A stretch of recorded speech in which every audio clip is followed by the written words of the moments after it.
All right, hello and good evening on this July 22nd. Now I need to turn down Pretzel just slightly. There we go. Now you're kind of quietly in the background.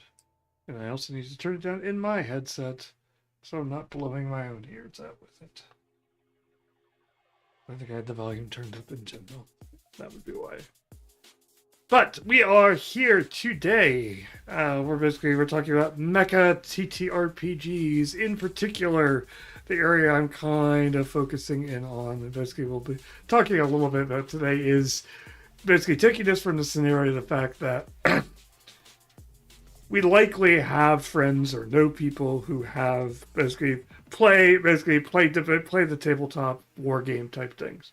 I'm focusing mostly on basically the mecha ones, because those are the systems I'm going to be looking at.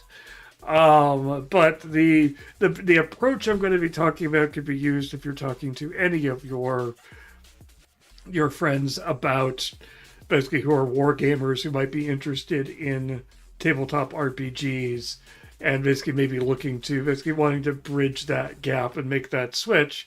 Whether they're playing 40K or Warhammer or Star Wars, any of the Star Wars miniatures games, or in this case, mecha games. In particular, basically, Battletech is obviously the big one in this industry, basically in the marketplace for, let's go ahead and show my face.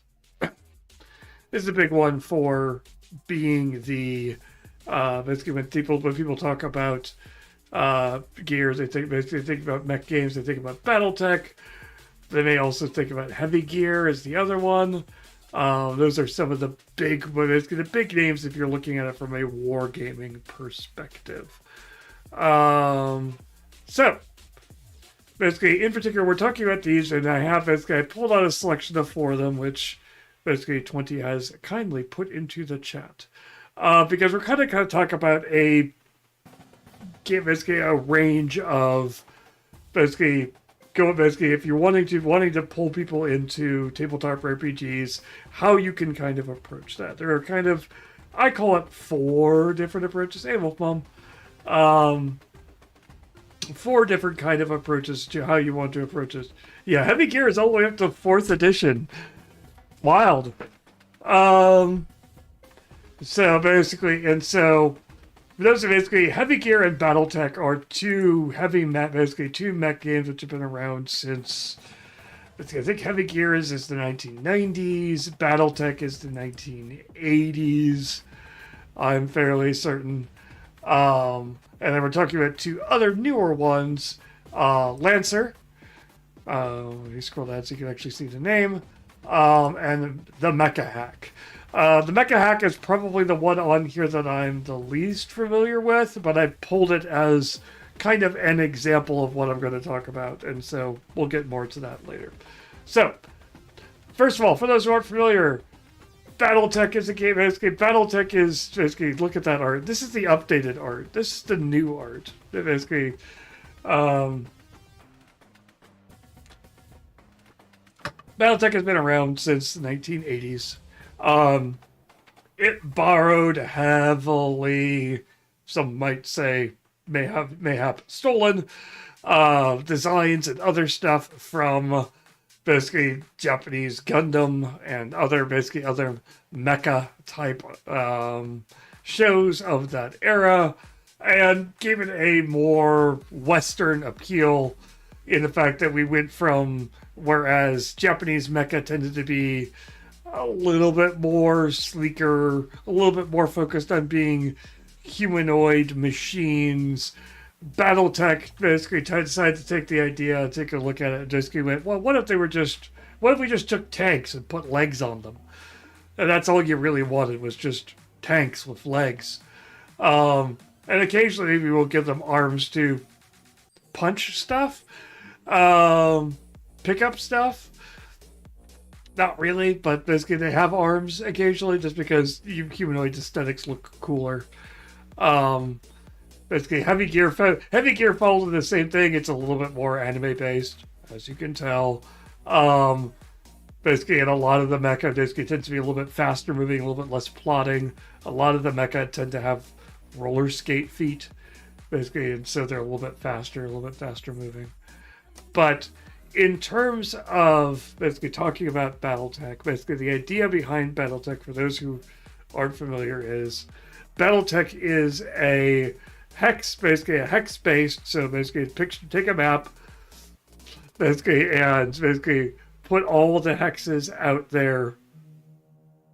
Basically fill it with hexes, and then you have hex bases. Basically, your little walking tanks are individual miniatures on those hex, and you have all sorts of rules governing basically how far something can move, based in basically all of basically how far something can shoot, etc., and all of those distances are basically snapped to a grid, the hex grid. Terrain can be built up on top of it. You can get some really, really cool and ornate looking setups and things like that people have made and set up. It actually has a grid, basically, as opposed to Wargames like Warhammer 40k and things like that, which are just a ruler. You just basically says, oh, it's about an inch away. Basically, this thing's range is 5 inches. Things in BattleTech are at least a little bit more hex based. So basically, if you're trying to convert, basically, one of the first easy things or victories you're going to have with talking to people, you're trying to convince people to play role-playing games versus basically wargaming and things like that, is you're already on a grid. And so the idea of grid-based combat, if you're switching to a more grid-based system, isn't going to be unfamiliar to them. But it is vastly more complicated and vastly, basically, it has a lot. You're chucking you're chucking enough dice to make people who play Exalted blush.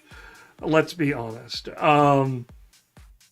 Piles and piles of dice, basically hit tables and charts, and little fill in the bubble images for damages and all sorts of stuff. Basically, it's very pages, basically role-playing, their manual books are pages upon pages upon pages upon basically exceptions and rules and weapon specializations and what weapon specs and what this particular weapon does to your mech, what this particular weapon does to their mech, etc., etc.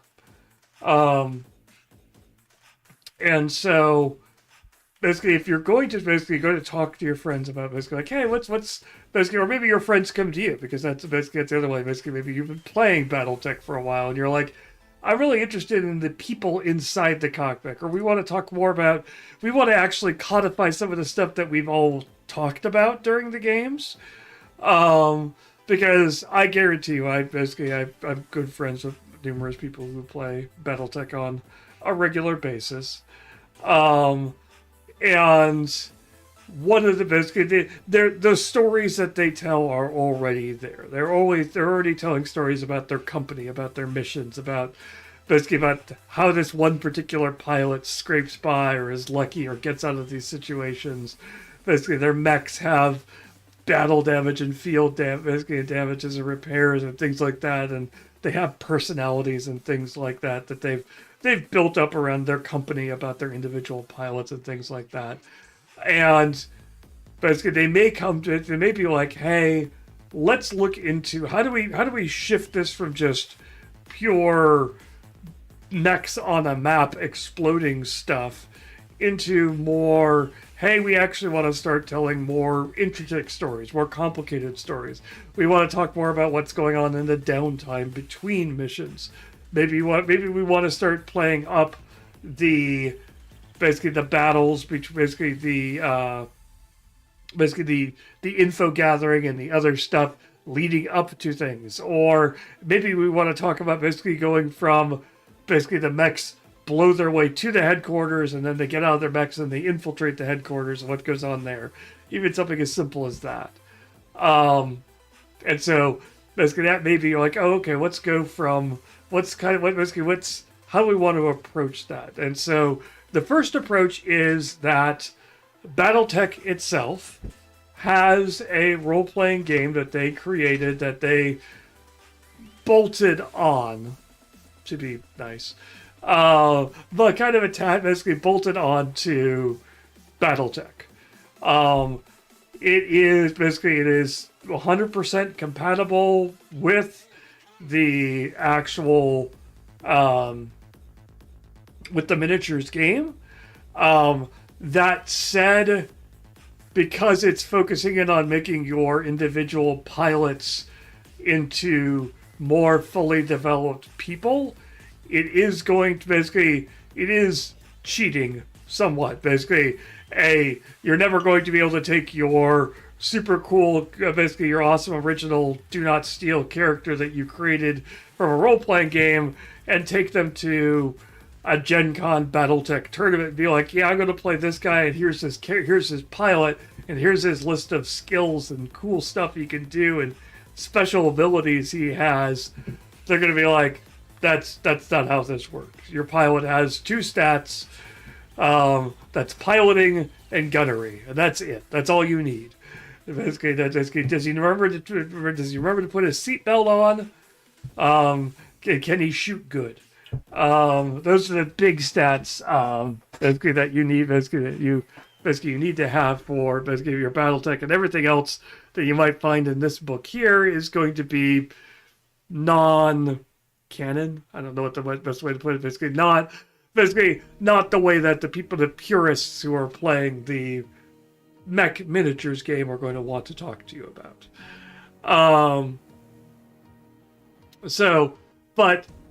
This is very much a war game approach to a role-playing game system.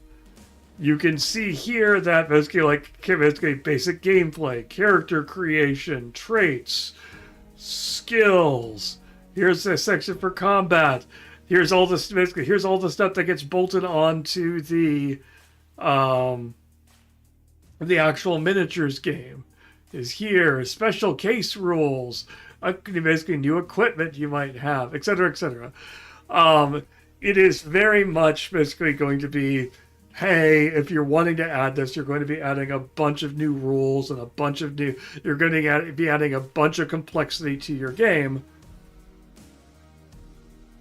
to support this new system that you're adding in. And MechWarrior, and what it ends up being is the fact that you're going to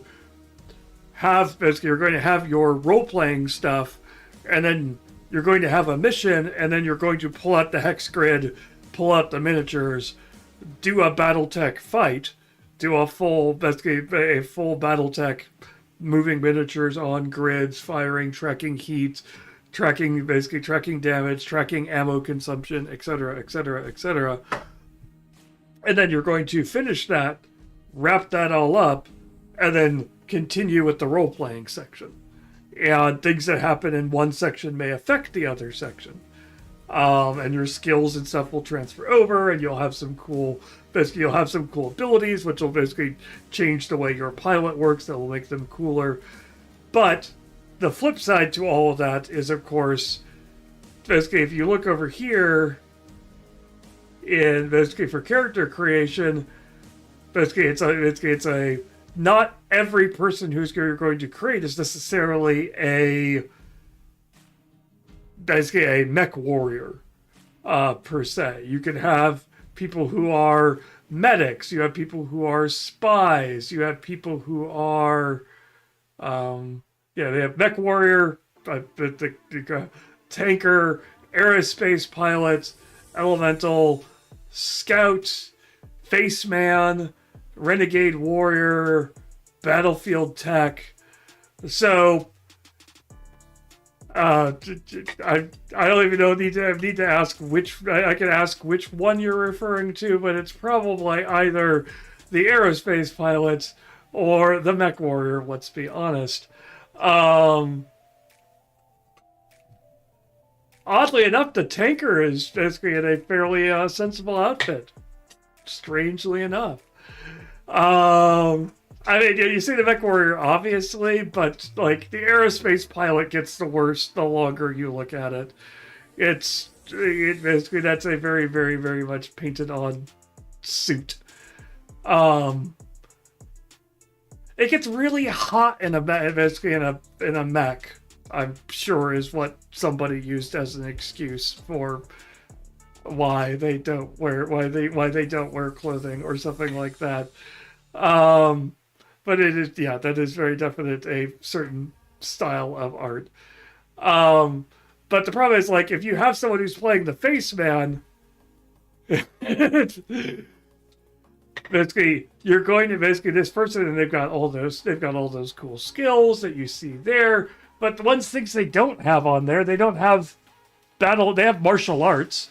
They can kick a guy real good, but if you have a face man in the group and a mech warrior in the group, you're going to have some problems with role playing from the standpoint of either you need to have people create multiple characters, or you need to understand that the face man the character is going to be really bored when the mech warrior suits up and gets in their mech, and the tanker goes out and joins them, and the aerospace pilot basically flies support.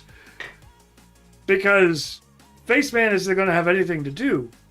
You basically, or you need to come up with something interesting or original or creative as a GM to keep that going cohesively. Because, again, this is definitely a time for session 0. But you need to make this clear when you're talking with your players is, yes, you can make a character who has no ability to pilot battle basically pilot battle mechs, but if you do, we have to come up with something for you, basically some way of handling combat, basically mech combat, if the rest of the group wants to do that. And you need to basically be like, oh no, we're all doing an all spies and infantry thing. Cool, great. We'll run it with spies and infantry, and it lets you. Maybe you're just wanting to promote adding color to the background to the game. They've been playing in this world. Basically, BattleTech has a rich history. Like basically a lot of that intro section that I skipped getting here is literally starts in 2570. It goes all the way to 3075 in terms of history that they've built up. And some of that has happened in games. Some of that has happened across multiple editions and things like that. Novels and other stuff. So it's got a very rich history of stuff happening and people being assassinated, wars starting, people basically there's a country that starts off, basically it gets the Free Rasahog Republic shows up in 3052 just in time to get smashed, basically 3062, and basically ends up getting conquered and taken over by 3075. There's some interesting stuff, like they're living in, basically it's a group of people who fought for their independence, got their independence, and then a major outside force came in and squashed everybody against the wall, and suddenly they found themselves occupied again, but this time by an outside force, and they're having to work with people who were their former oppressors in order to throw off the invaders.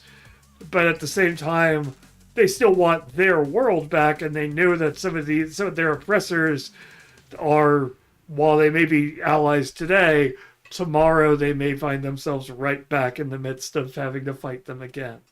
And so it's got a rich and interesting history. And so the idea of playing basically characters who are basically scout and faceman and renegade warriors and battlefield techs and basically spies and basically and other types of people who are involved in this conflict, freedom fighters who don't necessarily have a mech, could be really interesting. You could have an entire group which is face and renegades and scouts and things like that, and maybe one mech warrior who doesn't have a mech. And they've got other skills which they can use, which are useful, which are going to help them contribute to the plot and role playing and things like that. Because every character has combat and non-combat skills, and so they can contribute to the game outside of basically outside of combat, but in combat, unless you have the particular skills the game wants, this guy's knives and ability to use small arms rifles does squat. He could sit up on a hill and fire his little rifle all he wants at a 50 to even a light, basically a super light battle mech, and all he's going to do is waste his ammo. And the player is going to feel really frustrated and not interested in continuing. But basically flipping the script so that you have a group of people, and basically there's a really ultimate awesome moment where the mech warrior, basically who is someone who is trained as a mech warrior, got kicked out of the school, but basically when they got invaded and things like that, and so has been working towards getting back into what they trained for, what their entire life was geared towards, and they finally get that awesome moment where they get a hold of a battle mech and they blow their way out of the fort. And now you've got one, basically everyone else is acting support to this one. That could be an interesting plot line, and that could be interesting to play. But you're going to need to prep that ahead of time. Make sure that you know, basically, how do you make sure your players know what's going on? Make sure that particular player who's put their skills into piloting a battle mech, into basically piloting a mech, knows the fact that, hey, you might get that, but it's not going to be today. And so, basically, that's my recommendation. Basically, it's really easy. I've done this once. It was really neat and unique experiences, but I can tell you the fact that Battletech battles can start to drag. They can eat. Basically, you think high-level combat in a normal RPG can drag. You start adding in basically multiple lances of mechs that you're controlling, basically as the GM, tanks, aerospace, elemental, infantry squads, etc., turrets. Basically, that's not even counting the amount of time you're spending setting up and pulling out the terrain and pulling out the miniatures from the box, etc. It basically realize that you're going to want to plan sessions that are, okay, this session we're basically I'm going to stop this session here before we start the big Battletech fight, and then next session we're going to play the Battletech thing and maybe do some cleanup afterwards, and then after that we'll get back to the game. And so make sure when you're planning your sessions out in LoreLink that you have those called out, so you can see, taking a look, you're like, okay, this session is planned to be basically mostly RPG stuff, story stuff, character interaction, character development.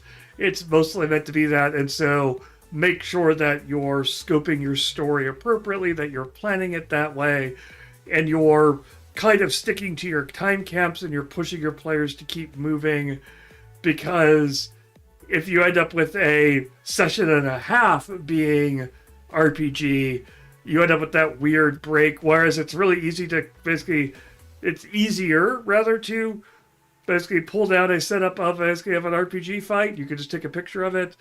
Battletech fights are a little bit more complicated to set up and tear down. So you're going to want to make sure you plan those out. Basically, that's where that session feature in LoreLink is going to really come in handy, to make sure you've got those, you're keeping a close eye on how many events, how many encounters you're running. If you're running non-Battletech combat, how long that's taking, story beats and things like that, and basically keeping track of what's going on and being able to know what you can keep and what you can cut in case of emergency or in case of a session running long. So, basically, that is the answer. If you're like, hey, they play BattleTech or we play BattleTech already and we just want to keep playing BattleTech. We love the world already. We're already invested in the mechs. We want to just keep doing that. Great. Or you're like, hey, having a really, really solid and robust mech combat system is just as important to me as having basically is more important to me than having a role-playing system. Basically having a really, basically interesting or player-focused role-playing system. Because I can tell you that the system that's over there is really crunchy. It's super numbers heavy. It's a lot of attributes and XP and numbers, and basically that's not even getting into what you have to do in order to basically actually resolve mech combat experience. Is its own thing. It's a lot of bookkeeping, a lot of paperwork. But hey, you're playing BattleTech, you're kind of already used to that. You know what you signed up for. You're wargaming. Wargaming is usually a lot of paperwork. So, if you're wanting to kind of step back from that, and you're like, hey, I want to step back from that, but I want to go more, basically I want to keep the focus on mech combat, but having a 100% accurate basically mech-based combat down to grid combat and weapons and armor and things like that, the individual targetings, things like that.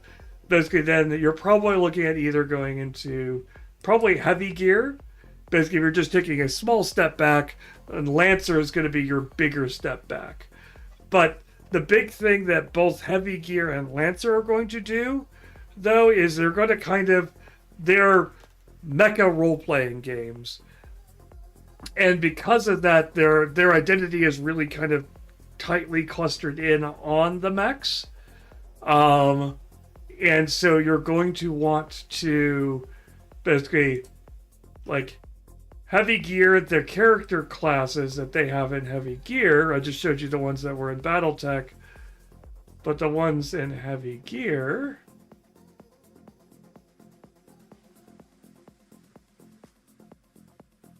Where are they? I passed them. They're back to... Basically... Where they go?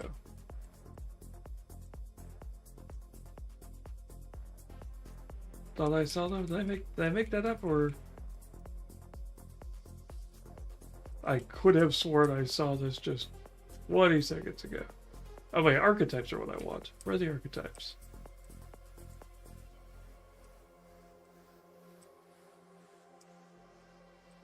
I'm just bad at finding archetypes. Cool. Maybe they're later on and I'm just imagining things.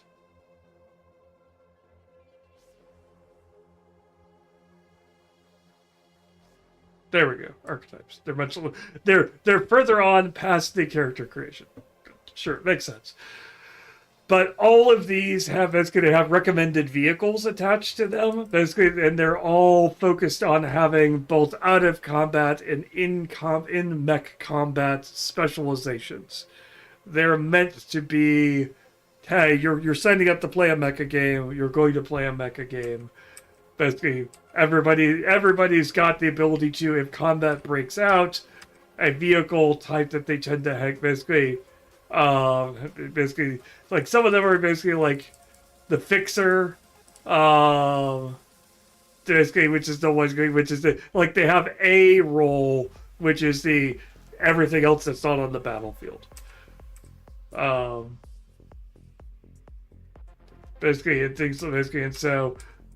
But basically, heavy gear's combat system it still has a little bit heavier combat system. As you can see here, you've got lots of grenades, lots of explosives, you got different frames and mech and weapons and armor, etc., etc. Again, you're back in the you're back into a system which is going to be asking you to be doing a lot of heavy math and heavy lifting. But the upside, basically, like you can see here, basically like a typical character sheet, you've got a bunch of skills, you've got skills at different levels, You've got basically flaws, trauma, um, ad- adversities, depressed. Well, I meant to pick this character great. But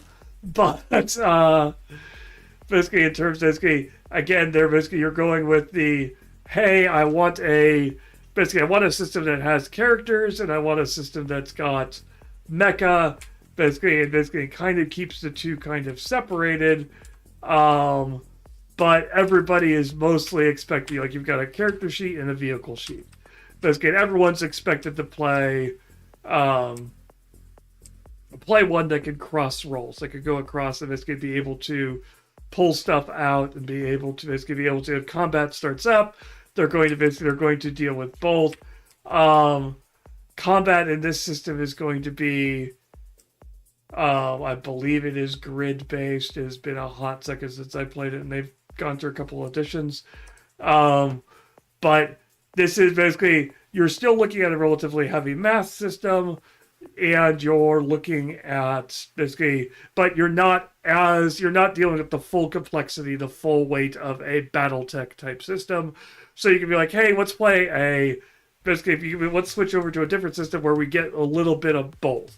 Basically, we've got a decent RPG system and a decent mech combat system attached, and they're kind of balanced between those two modes of play. Additionally, there's also Lancer, which is kind of a little bit further step back, but is also no, go away. Lancer is a relatively new one. The big thing you're getting with Lancer is Lancer wants things to be faster, and so has really drilled down on, hey, let's make resolutions and checks really simple, basically relatively straightforward. So you have a d20 roll. Your target number is usually 10, and basically, you either have accuracy, which is either adding a number or adding a die, or you've got difficulty, which is taking away a die. If you have multiple things that give you basically multiple accuracy bonuses, you roll multiple dice and then take the higher. If you have multiple difficulty penalties, you take take the lower. If they are basically, if you have both accuracy bonuses and difficulty penalties, they cancel each other out. And statistic bonuses are just going to be +1s or +2s and things like that. Relatively simple. So again, the fact that that target number is on average 10, that should tell you, oh, okay, yeah, they're wanting basically this system to be relatively straightforward, relatively quick resolutions. You still have a decent list of skills that you're looking through. But they're more story focused. You're building your character out by picking their background, and that background is giving you triggers, which are things which are basically you could be like, you could say in a situation, oh, I think my trigger applies here. I think therefore I get a bonus for that, and those triggers are hilariously they're relatively specific, but they're not meant to be like your standard skill system. They're meant to be more character to my character has a trigger of apply fists to face. And so if we get into a situation where I tell the GM, I think my ability to apply fists to face applies here, because the GM's going to be like, cool, oh, okay. Basically, yes, you get that bonus here. Or, no, I don't think that your ability to give a good back massage, it basically is really helping you out in this apply fist to face. Basically, apply fist to face system. That's exactly what it's going for. Welcome back, Tony. But basically, like, get somewhere quickly, get a hold of something, read a situation. And these are meant to be examples. Players can come up with their own, basically, but using this kind of level of templating of, hey, I think my character has the ability to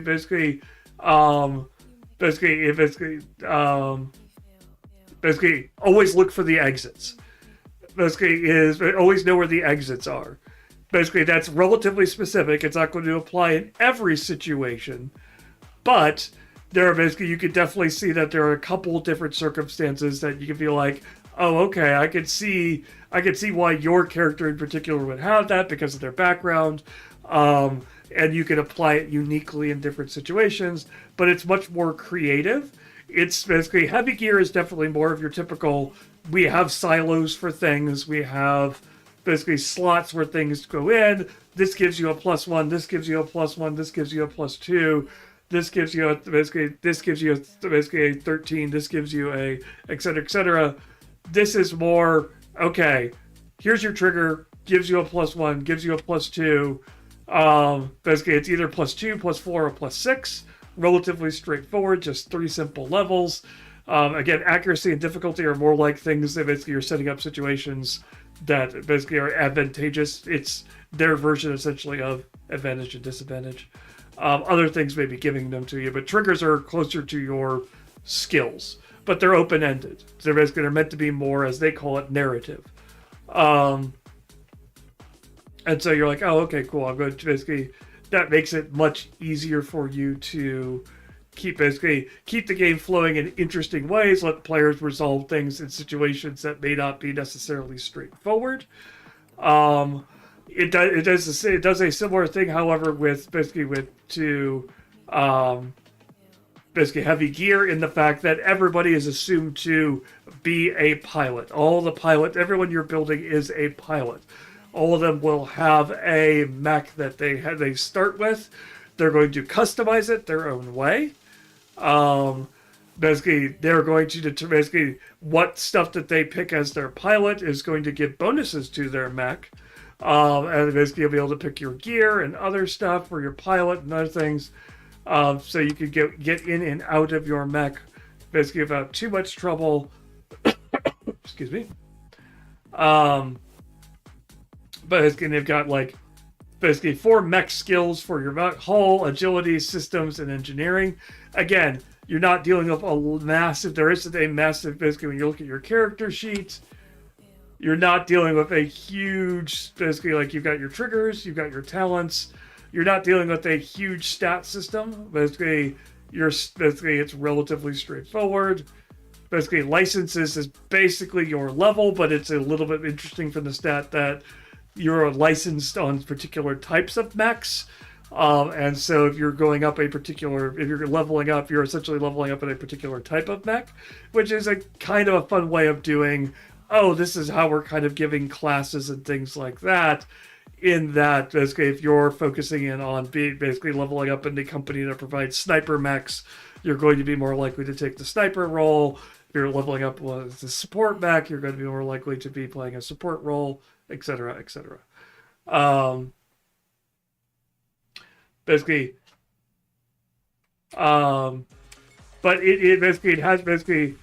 But they also have the interesting thing about Lancer is it's very definitely wants to be pushing you towards doing your own thing. It has its own world. It has its own characters. It's got some really neat backstory stuff, and it has pre-built mechs and other stuff built into it. But it also has a lot of systems for you're wanting to build your own mech. You're wanting to customize your own thing because you want to make your own character out of it rather than just, hey, I want to take what the game's given me. But you can see here those classes by role, and so you're breaking your mech. Basically, your mech breaks down to essentially is what class you're playing. So this is making it this is a great one if you're looking to go the other direction. If you're like, hey, we play D&D a lot and we want to shift into mecha based stuff. Especially 5th Ed Dungeons and Dragons. Lancer is very definitely aimed towards that audience of, hey, we want to be able to pull people in who are playing D&D 5th Ed, take some of the systems that they're used to, and then add on some of this cool stuff with mechs. So we still have classes, but their classes kind of come basically get based off of mechs. We have advantage and disadvantage. They're just dealt with slightly differently here. So it's an easier teach to both someone who plays mech games as well as someone who plays Dungeons and Dragons 5th Ed. They've done a really great job with it. Basically, Lancer's definitely on my short list of games I'd like to play at some point. Play or run, basically because I feel like it'd be interesting. But again, it's going to depend on the group you're with. They have to be interested in that type of a mecha based game. And they also have to be willing to do a little bit more and deal with the added complexity of we have in-game characters and we have out of mech characters and we have in mech characters essentially, and you've got to keep track of both of those and realize that, again, much like I've always talked about, you hand people a bunch of buttons in basically with D&D.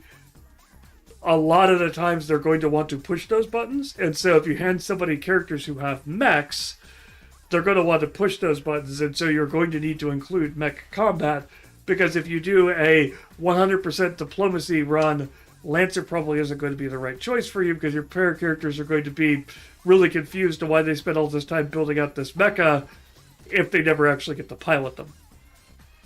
Now, that's not saying the fact that everything that happens in the mecha is going to just be 100% violence. But basically, just understand that basically when you're building your campaign out, you're going to want to build those encounters out.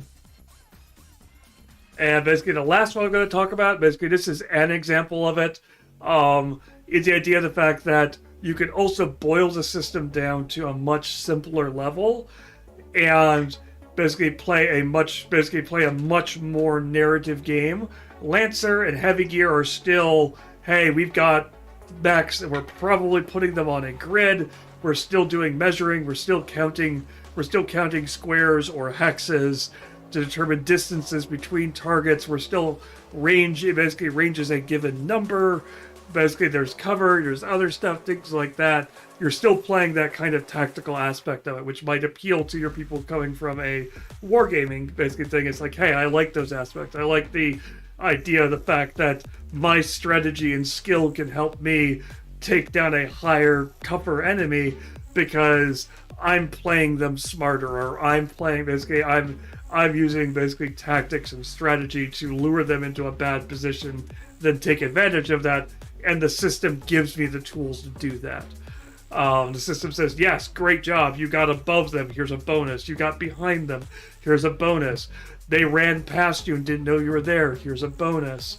Things like that, basically being able to take advantage of those situations is what's going to make basically tactical wargaming type people happy, as opposed to you tell them, well, system really doesn't support that.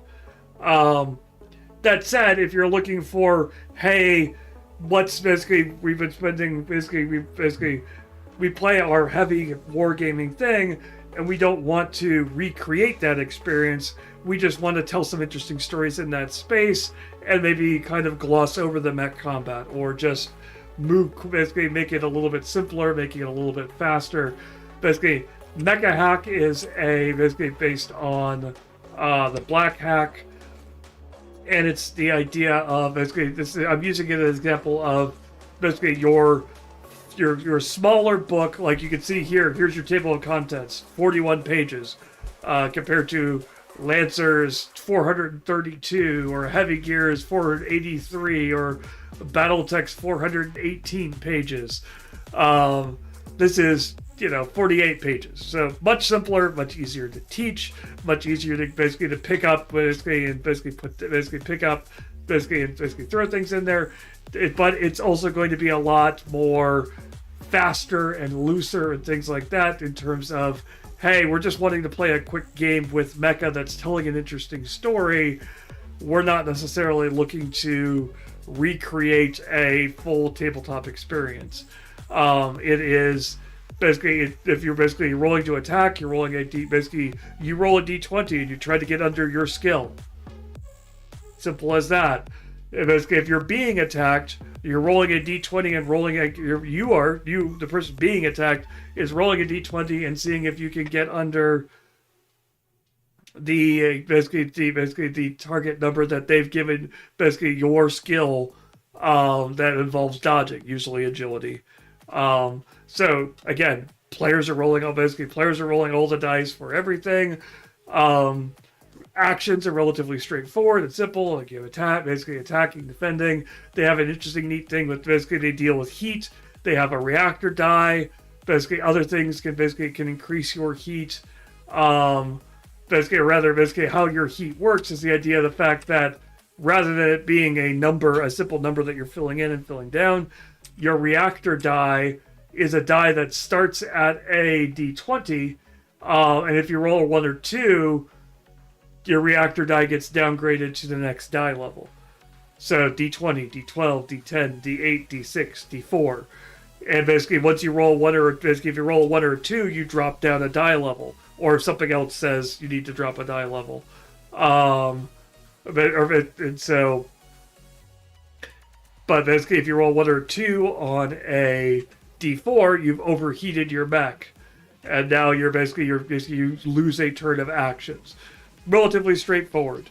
Basically, now you have a set of dice, you roll them, basically roll 1 or 2, your heat's picking up, and as your heat gets higher and higher, essentially the die size is dropping, your chances of overheating are getting closer and closer and faster, so it's a really slippery slope, which is building up really fast.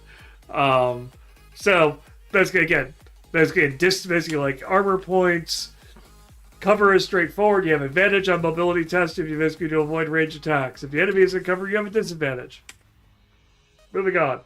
Basically, range is just basically you're not really doing pulling out a map and putting out miniatures and getting a grid. You have close, near, far, and distant.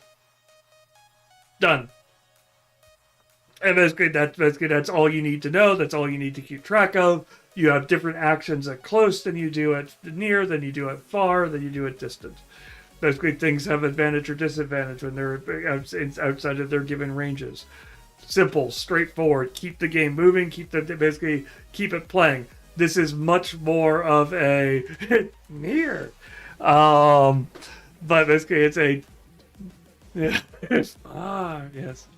Gosh, now I've got that stuck in my head. But you're 100% going for a game you can teach quickly, a system that is going to basically allow you to tell the stories that you want to tell without having to stop and pause the game to talk to your players and talk through the map and basically start counting things and things like that. This is if you're wanting your storytelling to be preeminent over necessarily the system basically telling you exactly what happens. You're wanting things to be more cinematic. You're wanting to have more epic fights, basically in asteroid belts or in exploding factories or other things without having to worry, oh gosh, okay, I'm going to set up this factory to be exploding. All right, I'm going to draw out the factory. I'm going to add in the tiles which are exploding. And then I'm going to come up with a system that has the fire spreading and how fast it's spreading and whether or not the fire creates smoke and basically how much cover does that give, basically how does the distances work, etc., etc. This is basically a much more you're like, oh yeah, the factory's exploding, flames are shooting out. Basically now you're at a disadvantage because you can't see him because he's hiding in the smoke, or basically, everybody in the room, basically the room's heating up. Does everybody drop give me a reactor roll? Okay, cool. You're heating up, you're not. Cool. Moving on. Basically, more stuff happens. The floor drops out. Now you're plummeting. I need you to basically make checks to see if you can basically activate your engines in time, your jump jets in time to keep yourself from slamming into the next thing. Except basically relatively quick determinations, relatively quick checks, and enabling you as a GM to improv it or make it a lot more dynamic or possibly interesting.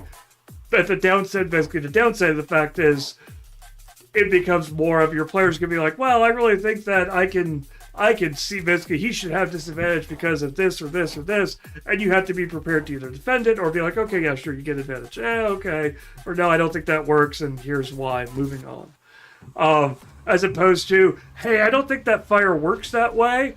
I've got basically, it says here in this section of the book, basically the actual Battletech rules, that fire does this exact property. And then basically my character has this ability of dealing with fire that he can reduce that by this. And you're like, oh, okay. Hang on, let's pull out the books and double check that and make sure that works that way. And oh gosh, that causes an ammo explosion. We need to roll for hits.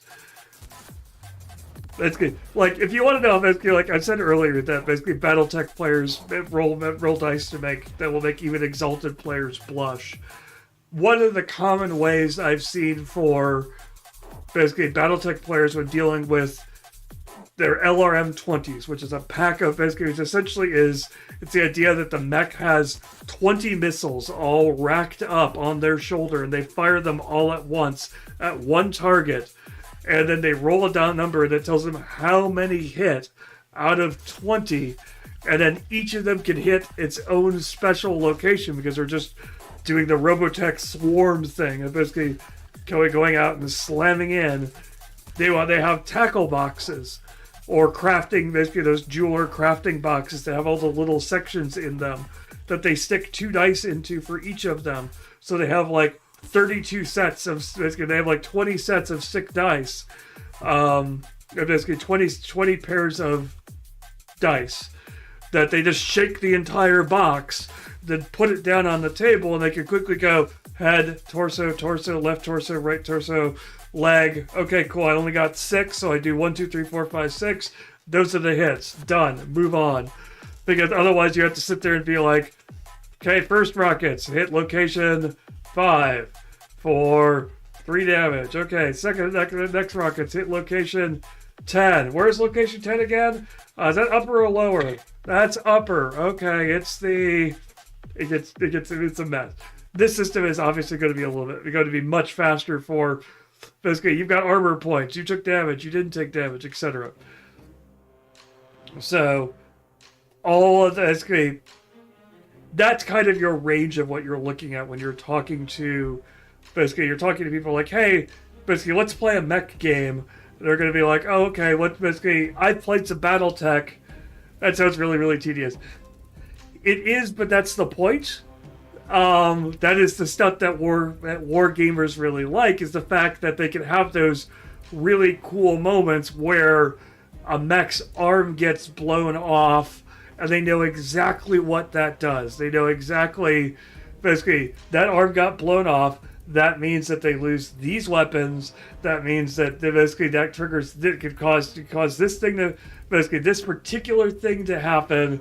And you can get some really cool and epic moments provided by the system where a long shot, sniper shot, while running past from halfway across the field, manages to hit the mech in just the perfect spot, blows its leg off because it was already weakened, and then the mech falls down and triggers an explosion which takes out another mech.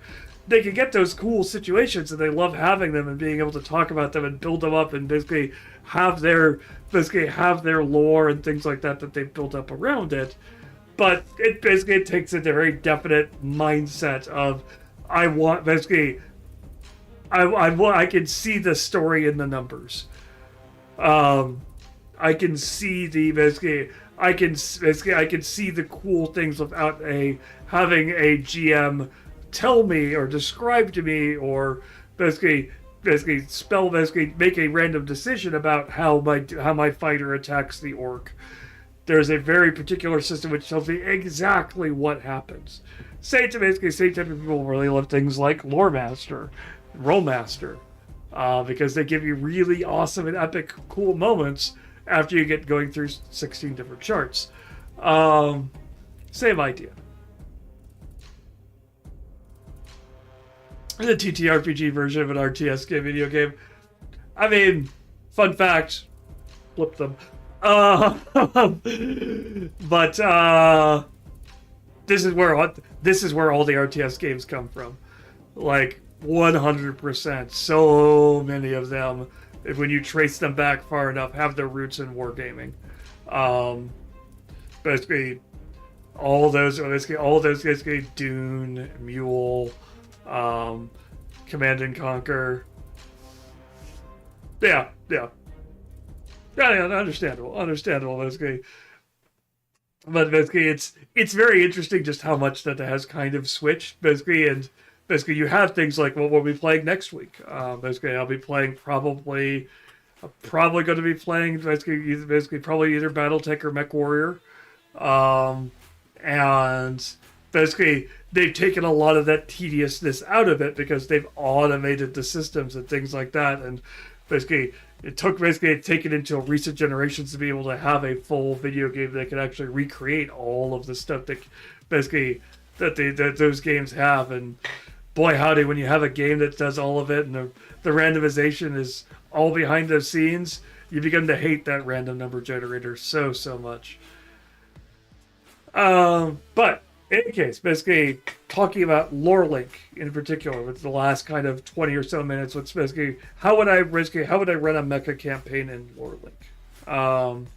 So when you're looking at basically in terms of lore link,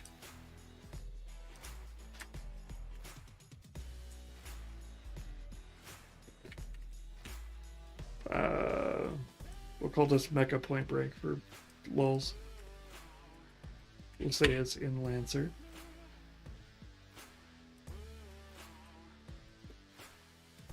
Okay.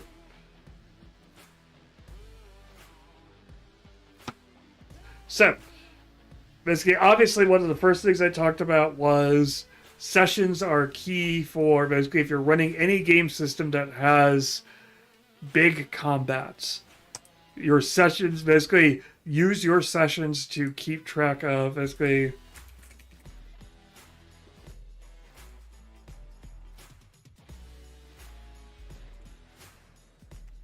When you're going through and you're creating, basically you're parsing out your sessions,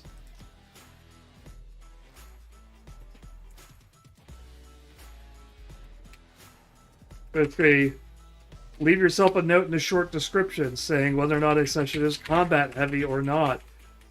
Basically do that for two reasons. One, basically, especially if you're running Lancer or if you're running BattleTech or heavy gear, you're going to want to know, okay, session 3 is coming up and I know session 3 is the combat heavy one. That means I should get ready as a GM and read through those rules again and make sure that I know, if nothing else, how mech combat works, how the grid system works, how ranges work, and basically keep track, basically have a good, clear idea in your head how those systems work, because two reasons. One, you're the GM. Everyone's going to be looking to you for rules guidance anyway. People are going to be like, hey, basically, how does this work? You're as the GM, you're kind of expected to know the system. Two, you're responsible for not running. Basically, the players are running one mech, their mech. Basically, maybe two if they're running some fun things that have minions or other stuff. Maybe more if you're running a BattleTech game where you have people controlling whole lances and things like that. But that's the exception, not the rule. But no matter how many your players are running, you are going to be basically controlling many more than they are. Per basically into each individually. Maybe not in total, but at least individually. You're going to be keeping track of 1, 2, 3, 4 different mechs. That means you're going to want to build them out. Basically, use the transportation section. Basically to build out your enemy mechs. Hey,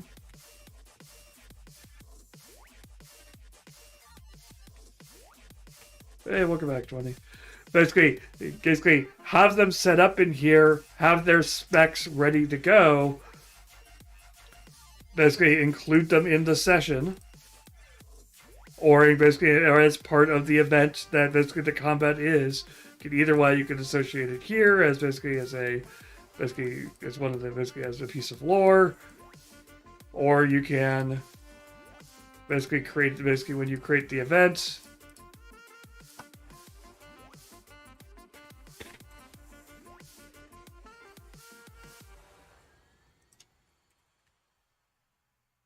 Again, calling that out as combat, so I know when I'm looking at it. Basically, but I can also associate those mechs here as well. So basically, making sure that I know how these systems work, making sure that I know, hey, okay, I need to be up on my game. I need to know basically how this combat system works in particular, and basically calling out basically the ones that basically the special abilities that your particular mech probably has. Because mechs like to do basically, unlike basically maybe your more traditional dungeon crawly monster type thing, basically it's a bit like playing a caster. Basically, you're essentially playing a party full of wizards. It is kind of how it's going to feel. It's probably the best comparison I can think of. Everyone has their own unique spell system, that is spells that they're using and spell slots they're using to cast them, and all of them have different resolutions and things like that. And sometimes the resolution mechanics are different. Like BattleTech, for example, I was talking about basically the LRMs have their own system to resolve it, versus a Gauss cannon has its own thing, versus lasers, which have their own system for resolving how they deal damage and things like that. And so you need to figure out, oh, okay, this is how this works, this is how this works, so that at least you know on your turns, you're rolling through your choices and your decisions quicker, and you're not being the one to stop the game to have to look up how something works. Record that stuff in LoreLink, and basically make brief notes of if you have something like LR15, basically like.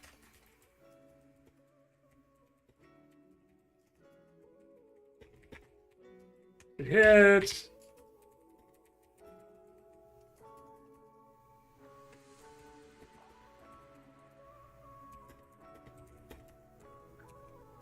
Hit, and basically either you have them in here, or if you're really serious about getting this all into LoreLink, and basically we have it at that point. I would love to at some future point. We have a rules reference system, but basically right now there isn't a really good that I know of. If you know one, please let me know. BattleTech open source rules system that we could reference basically on the web. That basically, but I would love to be able to put in a rules reference thing so you could just basically reference it. But until that time, maybe if you've got some certain things which you're calling out, call them out in items, basically, and make them their own item. Maybe make the LRM.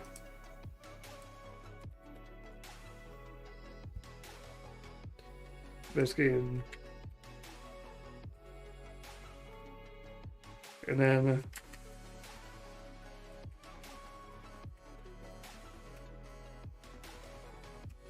oops, can't do it that way because that's a keyword. Number of missiles.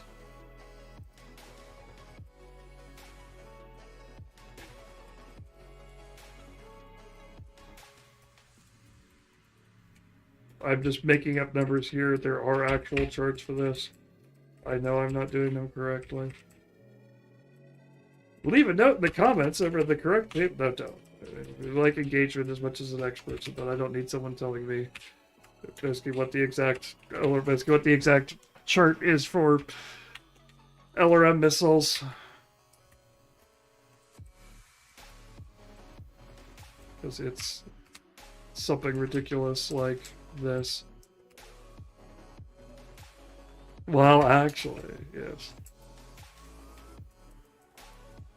I appreciate a good factual fact checking as much as the next person, but maybe not here. You can see that that comes out like that.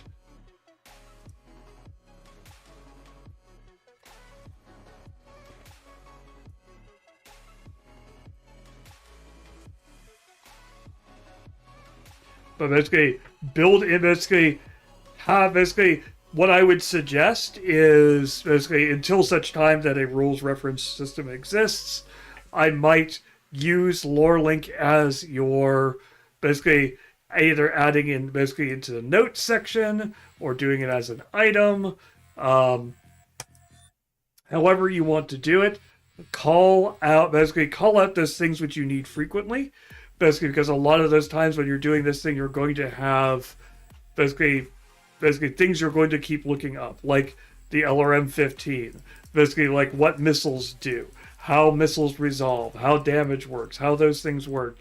Call out those basically the Mecha again. Like I said, this book, the book that was basically the book that was the just the player book for basically for the basically for the basically if you're wanting to play role playing characters, is 400 pages. Excuse me.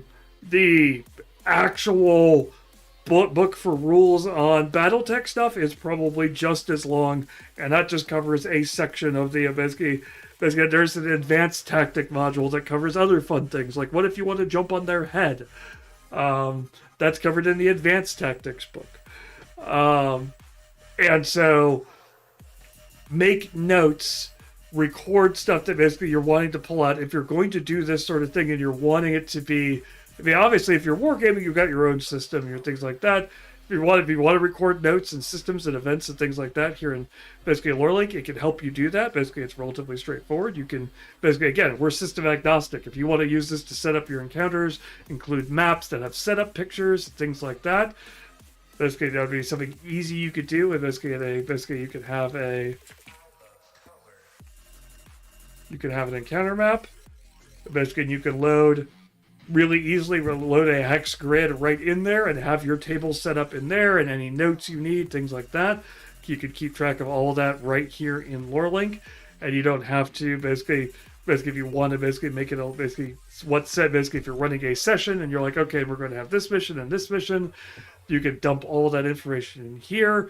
You can even link the basically the individual places on the map to other locations.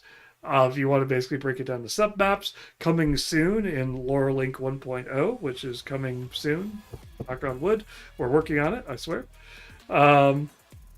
Is the ability to be able to link whatever you want from maps.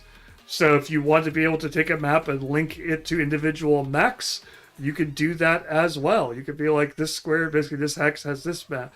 Basically this square has this basically this creature. And that creature could be whatever mech or tank or whatever you want it to be. Basically, so that's coming. That's a feature which is coming soon. But that's another way of keeping, basically using LoreLink to keep your maps organized, using LoreLink in order to keep track of where things are, where basically, and just make yourself life a little bit easier, because again, these are long, basically these are longer drawn out situations because there are so many rules. And when you're basically for the most part, with the exception of Mecha Hack, people coming into this space are probably expecting a little bit more.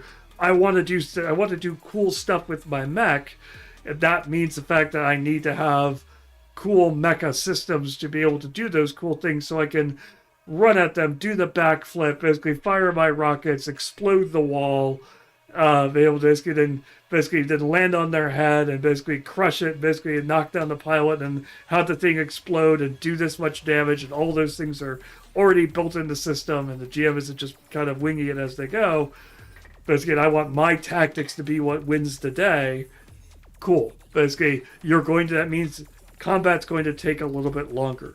Be prepared for that. Means you need to be prepared. You need to have your notes organized, have things set up in here, have your maps set out, basically build out your maps,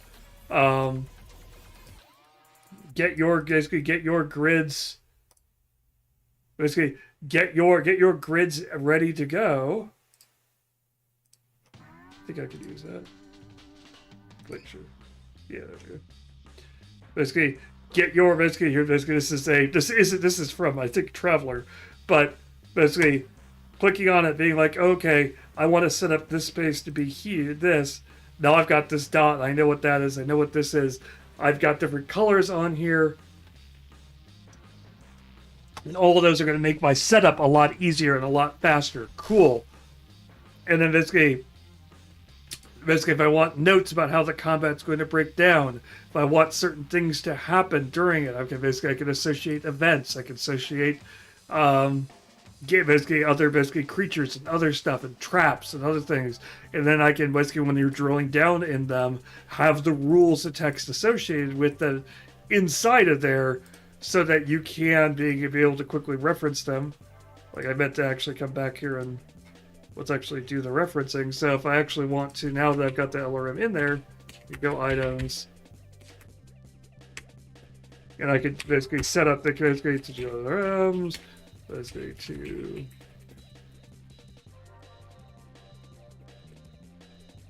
and I can have all of these as basically called out as items, so that I can have my notes, and when I'm looking at this, I can quickly pull out the things and the equipment and things like that I need to know what things are ahead of time, rather basically make the experience more fun for players at the table, because you're kind of setting this up to be basically you're taking on a lot of work by doing a kind of, if you're taking on a hybrid type system, and basically you need to be aware of that as a GM. Your players need to be aware of that, and you need to make sure, you need to stress to your players, hey, I'm going to need you to be ready as well. You can't just show up for game day and expect me to basically reteach it to you every week after week after week. That's great for the first week, but after that point, I'm going to need you to be familiar with your own systems, with your own equipment and things like that, because we need things to keep moving and keep flowing. Otherwise, it's going to bog down and no one is going to have a lot of fun. Let's see. What else was there to talk about? Let's see here.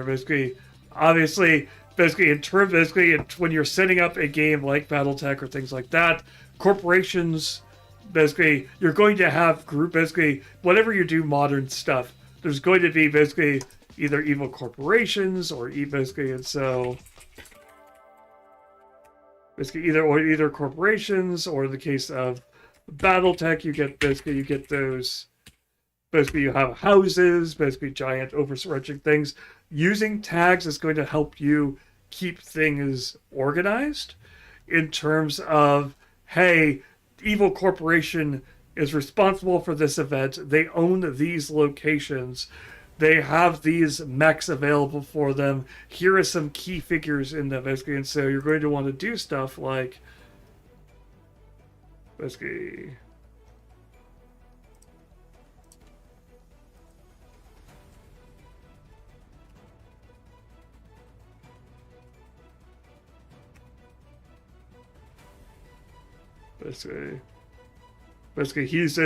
the guy who runs it. Here are some of the mechs that they have.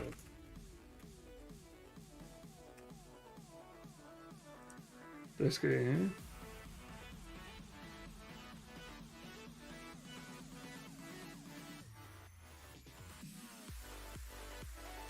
And so they own these things. They are responsible for the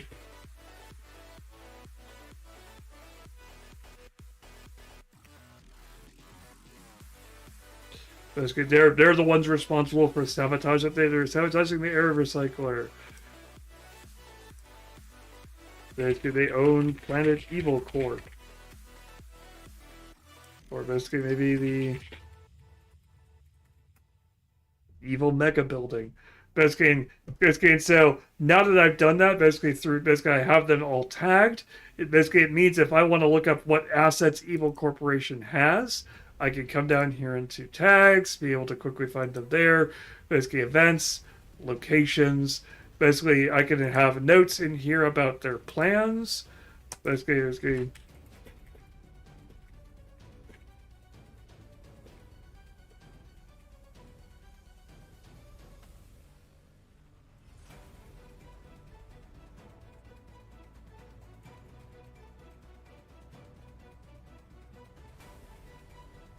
Basically, things like that. I can keep track of their plans. Again, basically all of this. Basically, of course, basically we haven't really talked about basically, but player sharing. Basically, if I have tags, if I share tags with the players can start to connect the dots. They can start to see, oh, hey, that's right. We did discover that they were behind this event. They owned this location. Basically, these people keep showing back up. Basically, it's basically, who do these people work for? Basically, they're like, oh, hey, we're wanting to basically, we keep seeing Mecha Black at all these fights. Oh, right, Mecha Black is owned by the Evil Corporation. Basically, maybe that's our next move, is to go after Evil Corporation, hunt them down. And try to figure out what's going on with them. It's an easy way of revealing stuff to your players and letting your players kind of start to put things in a cork board in terms of, hey, this connects to this connects to this. And since tags are revealable, basically, if I hide the tag from my players, basically, if they don't see it, they won't see any of the stuff. They can start doing their own stuff, and then when the time comes for the big reveal, you could do the existence shared or the fully shared, and they'll be like, oh, there it is. That's all. Basically, yes, they were behind all of that, etc., etc. They can also leave their own notes. The players can leave their own notes on tags, and so if they start world building or conspiracy theorizing, things like that, you can track that. And as I always say, if your players come up with something cooler, just steal it from them. Basically, this is a shared world that you're building here. It isn't just your world basically that you're creating alone. If you want to create a world where everything happens exactly as you've set it up and you've designed it from the beginning, write a book. That isn't kind of the point of role playing. The point of role playing is to have a story that you start telling, and then your players interact with, shift directions, change, make it basically, even if you're running a pre-generated adventure, those pre-generated adventures should be basically, even if you're running one of those, you should be willing to shift things in the book just because the book says this or your plans say that. If your players basically capture the villains sooner, kick down the doors, discover the conspiracy early, basically let them do it and be able to basically adapt, shift, come up with something, build off of it, send some basically take the energy your players are giving you and disrupting your plan and give it back to them when you disrupt their plans by making something else interesting happen because of the work they've done. And that goes doubly in a mech game, especially if you're running a game which is more tactical, because you're running a game where you're going to set up an ambush for your players, and you're going to set 6 max against their 3 because you think they can handle it or you don't think they can handle it, and the dice may say otherwise because it's a heavy math and tactics situation. Just because you're like, oh yeah, I know what I'm doing, if your players outthink you, they can blow out your opposition force without even trying if you put yourself into a bad location or you plan it badly or you fail to catch something or the dice just are against you, and you're going to need to be able to adapt to that and basically change up the plan, deal with that sort of disruption, realize the fact that, oh yeah, that's what I kind of wanted when I made when we decided to play a game with a more tactical system. I need to let my players be tactical. I need to let them basically pull victory out of the jaws of defeat.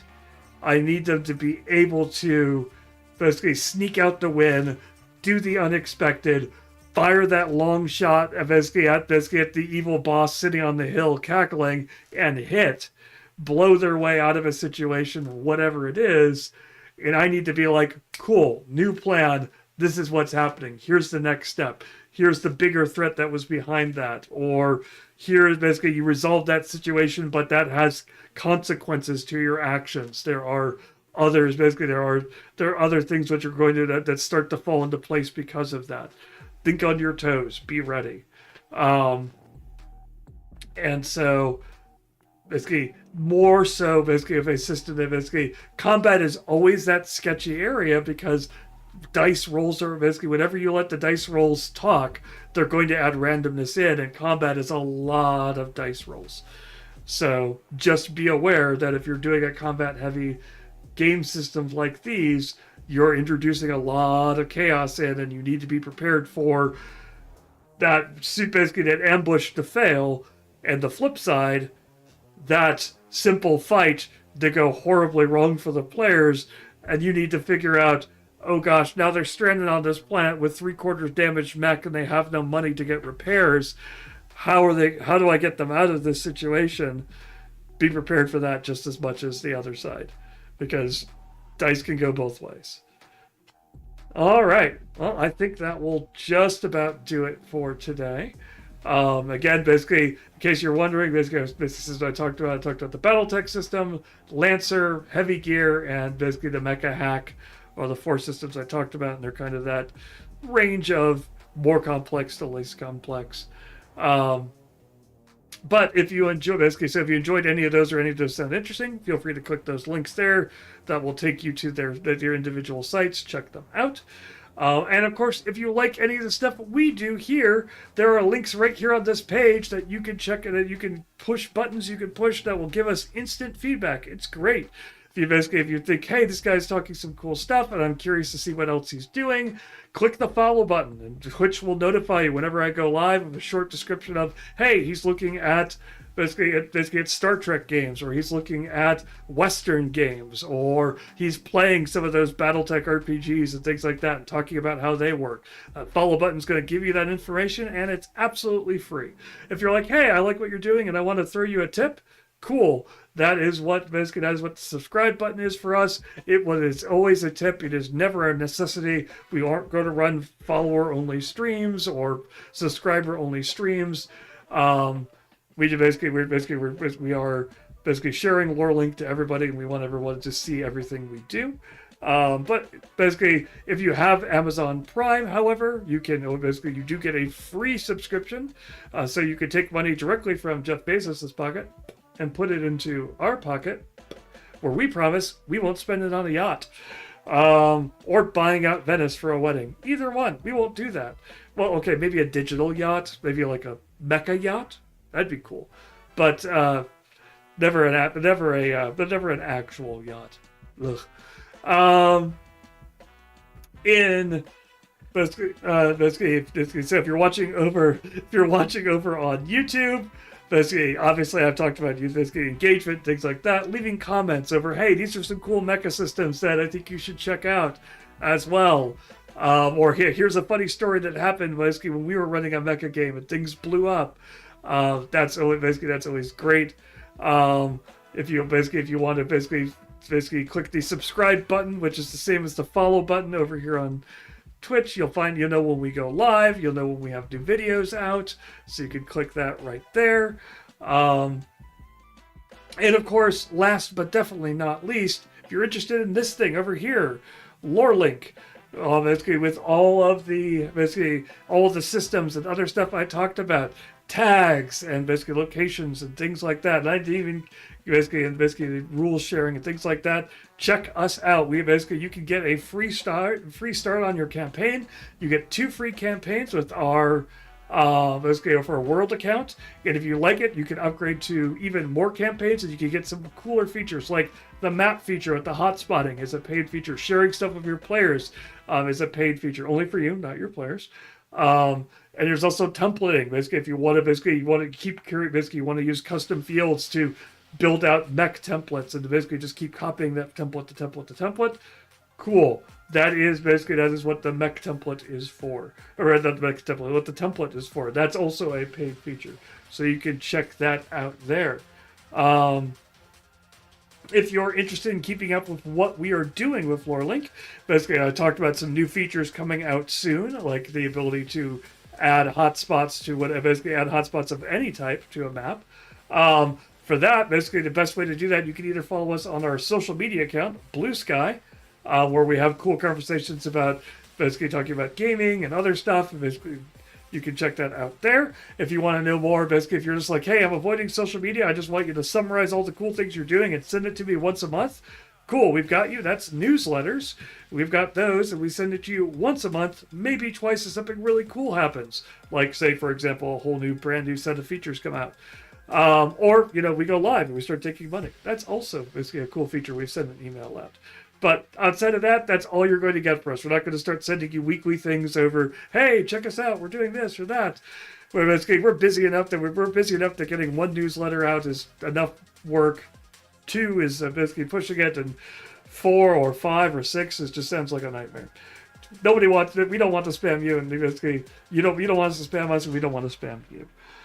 All right. So basically, so next week we will be back with Mecha video games. I'm going to be playing basically probably either the BattleTech, the BattleTech implementation of the tabletop war game video game, or I will be playing the Mech Warrior series, which is how I got into BattleTech to start with. Which is the more shooty, actiony. I mean, I say actiony. You're still in a walking tank. It doesn't exactly walk fast. Basically games, but they're still a lot of fun. So check that out next week. And until then, good luck. Have fun. Catch you all later.